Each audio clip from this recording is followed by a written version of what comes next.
Bismillahirrahmanirrahim. Assalamualaikum warahmatullahi wabarakatuh. Selamat malam.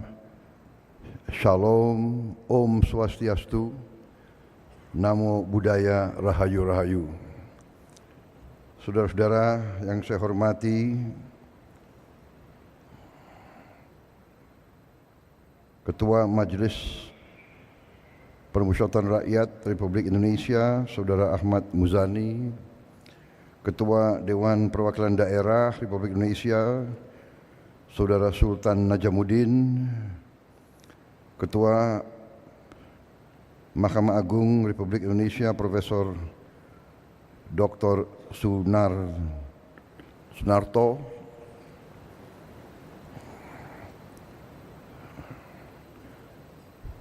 para Menteri Koordinator,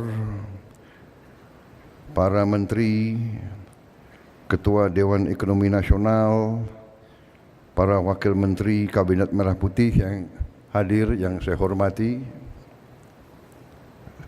Gubernur Bank Indonesia, Bapak Peri Warjio beserta seluruh jajaran Bank Indonesia yang saya hormati dan saya banggakan, para gubernur dan pejabat gubernur provinsi yang hadir yang saya hormati dan saya banggakan, para pelaku industri keuangan, pelaku ekonomi, serta tamu undangan yang hadir yang saya hormati dan saya banggakan. Terima kasih atas undangan, yang juga para duta besar yang hadir, negara-negara sahabat, Your Excellency, ambassadors from friendly countries.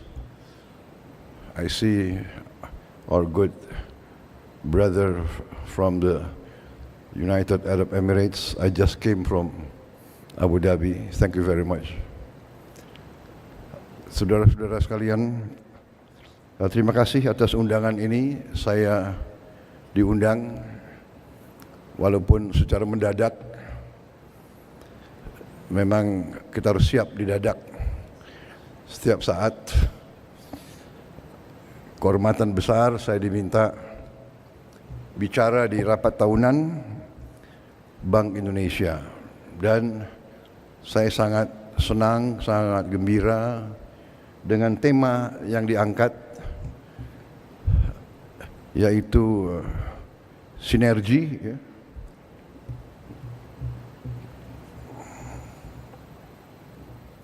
Sinergi memperkuat stabilitas dan transformasi nasional. Saya kira ini sangat tepat. Hadir juga Panglima TNI. Minta maaf karena pakaian preman kelihatan kayak bankir.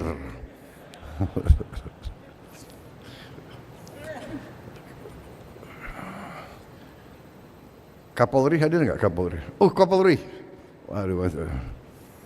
Kalau ada Panglima TNI, Kapolri, saya merasa aman. Jadi saudara-saudara, saya sangat senang dengan tema ini. Memang inilah kunci daripada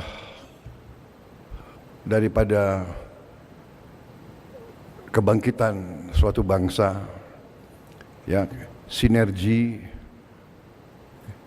kolaborasi, kerjasama,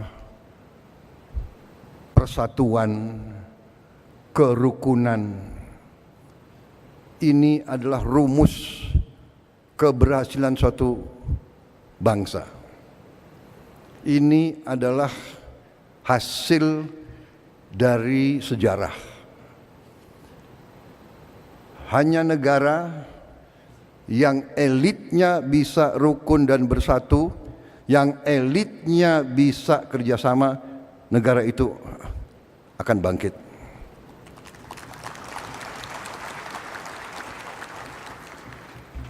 Jadi saya kira kalau sudah temanya seperti ini, tidak perlu saya banyak kasih pengarahan lagi. Karena you are on the right track. Kalau Gubernur BI, kalau para pengendali perbankan Indonesia memiliki semangat seperti ini, artinya semangat cinta tanah air. Karena kalau ada kesadaran sinergi dan ada pemahaman bahwa stabilitas yang akan memungkinkan transformasi suatu bangsa, berarti kita berada dalam kondisi yang kuat. Karena apa? Karena memang bangsa kita, negara kita, Indonesia, memang diberi suatu karunia. Saya ulangi, bukan satu, diberi karunia yang terus menerus, yang luar biasa.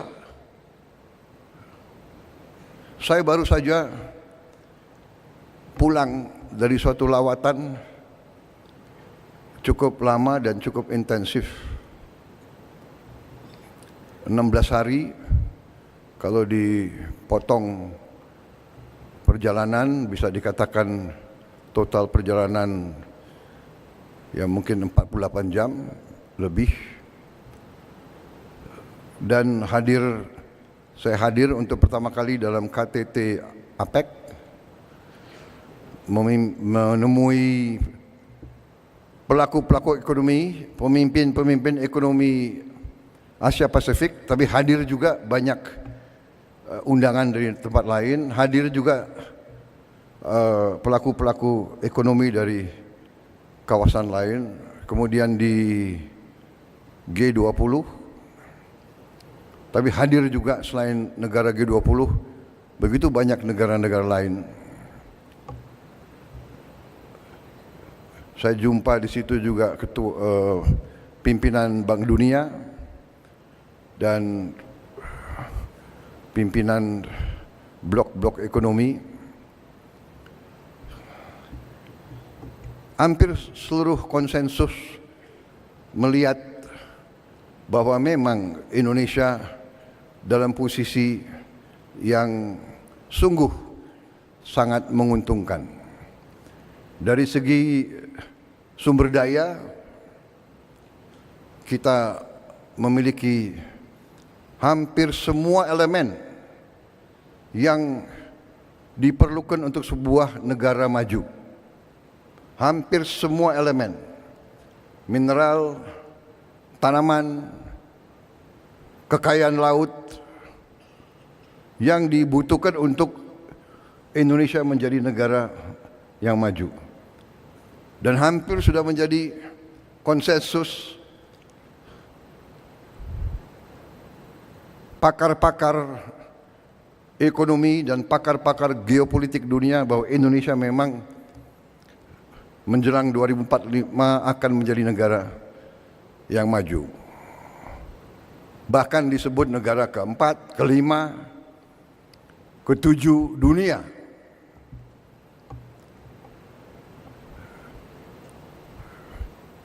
Kita faham kekayaan kita. Kita faham. Kita mengerti. Tapi banyak di antara kita yang sesungguhnya tidak menyadari apa efek, apa impact daripada kepemilikan kita terhadap sumber-sumber daya tersebut. Sumber daya dan mineral-mineral kritis yang dikatakan critical minerals yang dibutuhkan untuk negara industri teknologi tinggi. Karena itu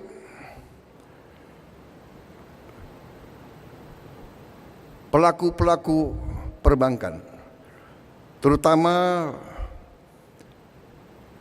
mereka-mereka yang bertanggung jawab atas kebijakan umum, atas regulasi dari pihak pemerintah, dari pihak otoritas keuangan,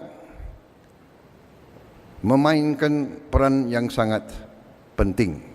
Dan untuk itu saya ucapkan terima kasih kepada Gubernur Bank Indonesia, jajaran Bank Indonesia, jajaran otoritas keuangan, dan semua pengambil keputusan, semua yang bertanggung jawab atas perumusan dan pengendalian ekonomi Indonesia, termasuk menteri-menteri dan menko-menko saya, termasuk tokoh-tokoh pemerintahan, tidak hanya masa sekarang, tapi masa-masa yang lewat. Kita berada di posisi ini karena keberhasilan pendahulu-pendahulu kita. Saudara-saudara sekalian, setiap saya keliling Indonesia disegani. Jadi saya memang menikmati mungkin usaha kerja keras pemerintah-pemerintah yang sebelumnya. Karena saya hadir di KTT tersebut kurang 1 bulan berkuasa, kurang 1 bulan menjabat, saya sudah dihormati. Bukan Prabowo yang dihormati, Indonesia yang dihormati. Dan dalam forum ekonomi tersebut, kenapa Indonesia dihormati? Indonesia dihormati karena ekonomi Indonesia dianggap berhasil dengan sangat cemerlang.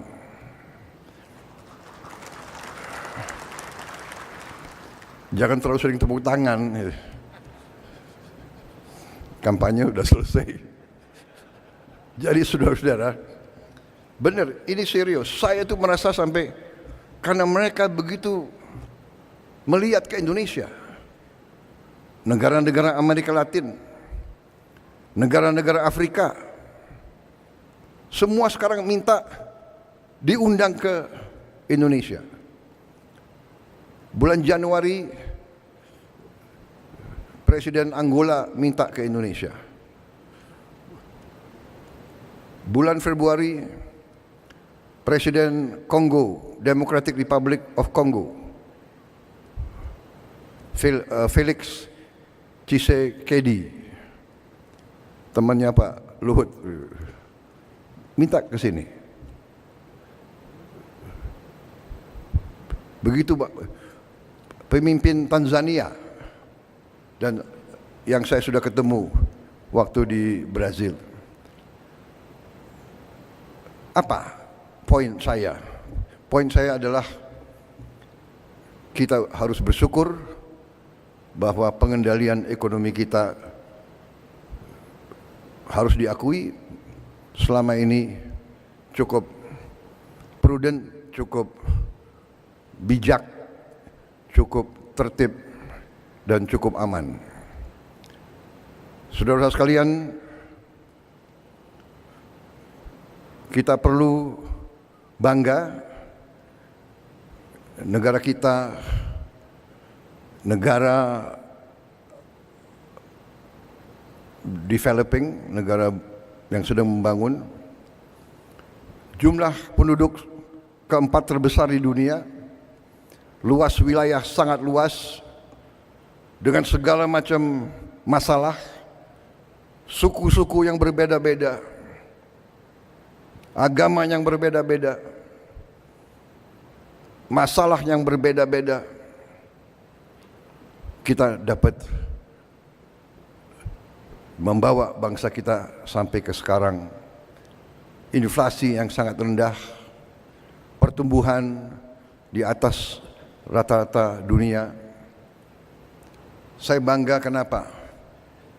Tiap saya keliling, sejak saya Menteri Pertahanan, kita disegani kenapa?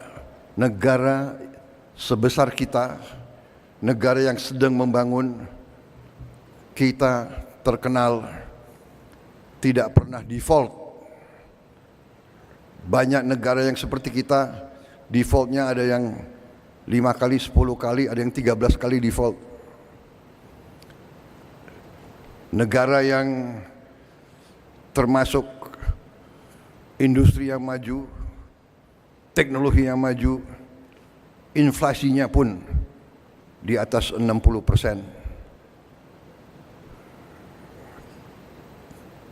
Ketidakstabilan ekonomi di banyak negara-negara itu membuat situasi kita, situasi yang patut kita syukuri, bukan untuk kita euforia, bukan untuk kita lengah, justru untuk kita semakin hati-hati.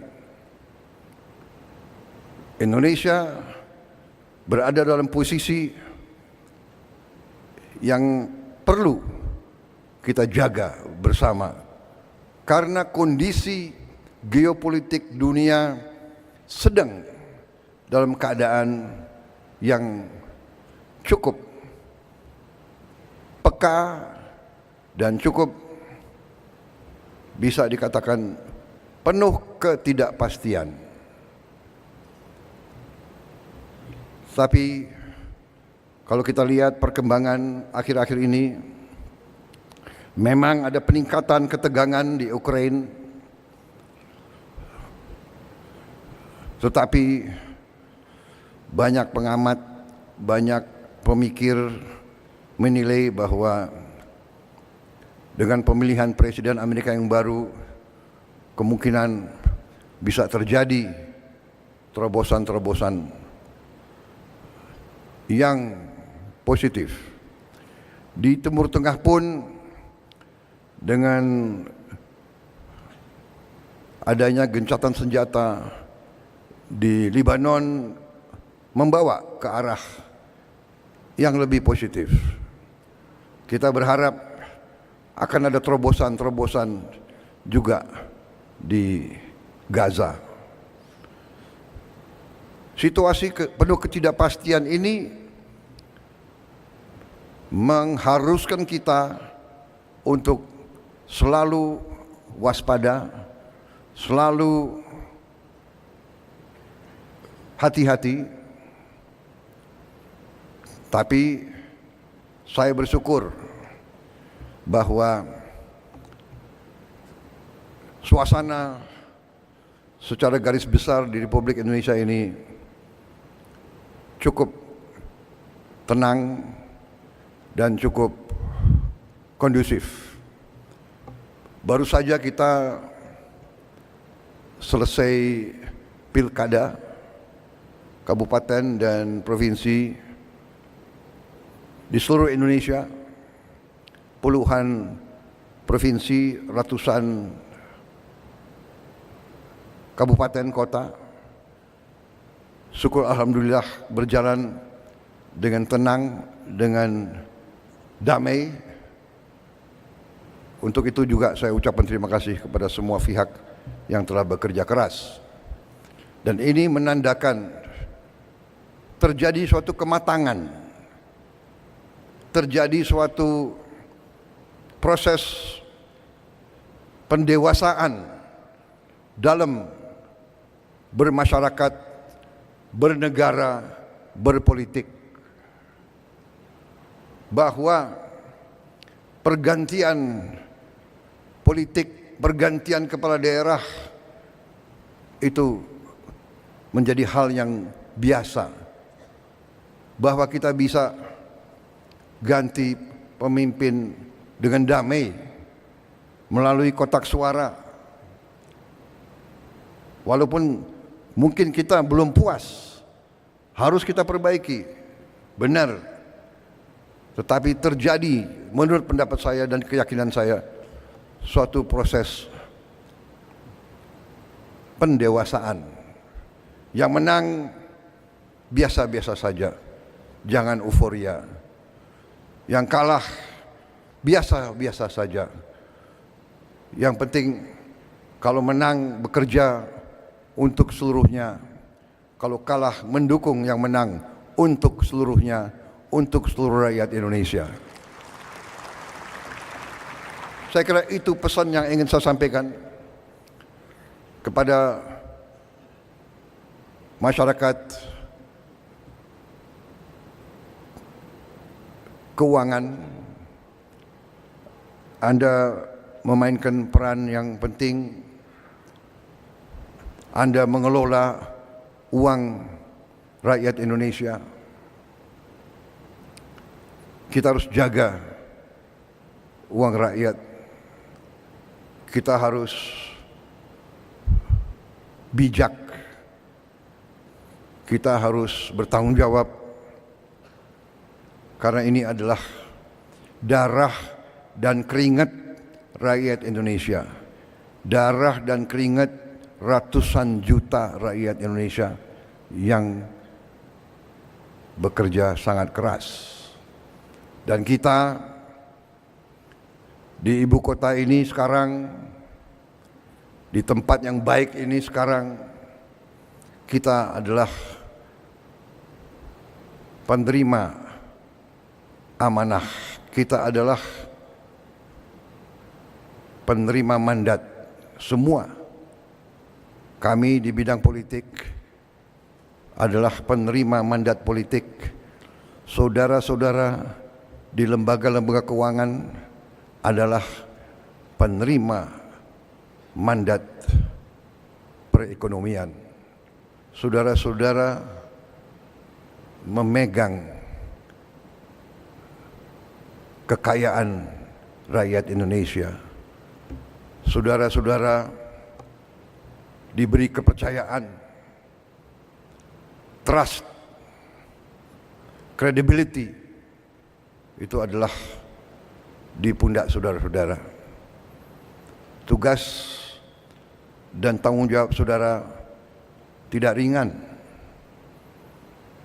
Saudara-saudara sekalian, keuangan adalah bagian yang sangat vital daripada kedaulatan dan kemerdekaan suatu bangsa. Saya ingat ada seorang pemimpin politik yang pernah mengatakan, kalau Anda mau menghancurkan suatu negara, hancurkanlah pertama mata uangnya. Jadi, saudara-saudara, Gubernur BI, Menteri Keuangan,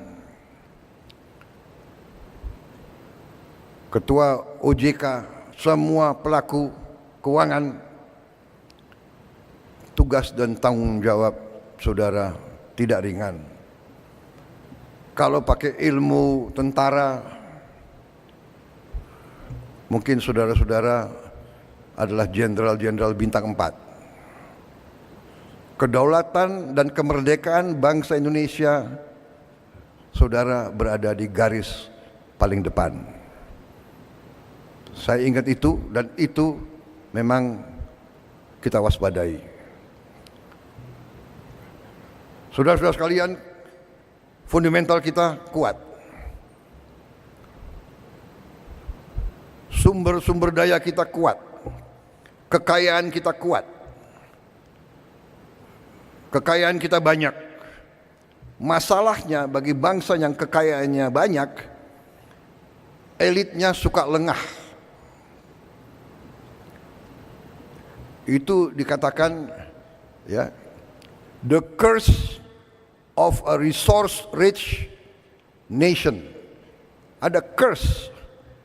A resource-rich nation sometimes cannot take care and protect their resources.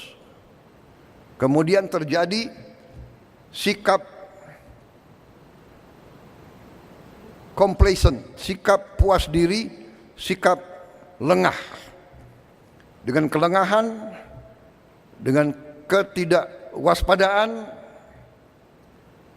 terjadi kebocoran-kebocoran yang tidak perlu terjadi.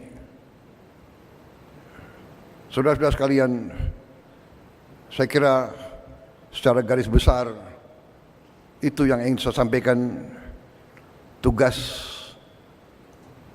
Gubernur BI, seluruh jajaran BI tidak ringan. Tugas menteri-menteri di bidang ekonomi tidak ringan. Tugas otoritas keuangan tidak ringan. Rakyat, nasib rakyat ratusan juta ada di pundak saudara-saudara. Ada dalam kebijakan, ada dalam keputusan saudara-saudara. Karena itu, sekali lagi saya terima kasih atas perjuangan saudara. Kita bersyukur sekian puluh tahun dengan segala kekecewaan kita, dengan segala kekurangan, dengan segala harapan kita yang lebih, kita bersyukur kita berada di posisi ini. Kita harus lebih tertib, harus lebih waspada, akan kita atur, akan kita kurangi hal yang tidak benar. Ya, kita harus bertekad menciptakan pemerintah yang bersih. Karena di mana-mana pemerintah bersih, clean government, clean governance, itu yang menjamin kemakmuran. Clean government, pemerintah bersih, pemerintah efisien yang bisa nanti terus menjaga dan mengelola kekayaan negara. Saudara-saudara adalah benteng terdepan. Atas nama pemerintah Indonesia, saya ucapkan terima kasih kepada semua pelaku-pelaku keuangan. Jagalah kepercayaan rakyat, berbuatlah yang terbaik, berfikirlah yang terbaik untuk keselamatan dan kebaikan masa depan bangsa Indonesia. Memang sengaja arahan-arahan saya sudah disiapkan pointers, sekian persen ini, sekian persen itu. Saya kira saudara lebih mengerti hal-hal seperti itu. Saya menyampaikan garis besar, saya menyampaikan tonggak-tonggak, saya menyampaikan harapan rakyat, saya menyampaikan suasana dan situasi umum yang kita hadapi. Saya percaya saudara akan menjaga kepercayaan itu. Saya percaya di hatimu semua, di hati semua pelaku, di hati semua pengambil keputusan, di hati tadi saya katakan panglima-panglima di bidang ekonomi. Saya percaya dan yakin di dalam hatimu merah putih, di dalam hatimu cinta tanah air. Saya percaya itu. Mari kita bersama sinergi semua unsur di semua bidang dengan semua keahliannya. Kita harus bekerja sebagai satu kesatuan. Bersama-sama kita akan berhasil. Saya yakin itu. Kita akan mencapai apa yang kita harapkan, apa yang kita cita-citakan. We can do it and we will do it. Dan saya percaya saudara-saudara, saya merasakan sekarang 1 bulan saya memimpin kabinet saya sekarang bekerja sebagai satu tim yang sangat luar biasa, sangat baik. 1 bulan, saya nggak tahu bulan-bulan yang akan datang. Tapi saya merasakan kompak. Saya merasakan ini kayak tim sepak bola. semua bekerja. Sampai dikatakan bahwa dalam kabinet kita sekarang tidak ada hari merah. Kita bekerja setiap saat yang dibutuhkan. Saya kira itu dari saya. Selamat berjuang bangsa dan rakyat Indonesia. Percaya sama kalian. Berbuatlah terbaik. Selamat berjuang. Selesai. Merdeka. Terima kasih. Wassalamualaikum warahmatullahi wabarakatuh. Shalom. Om Santi, Santi, Santi Om. Nama budaya selesai dan terima kasih.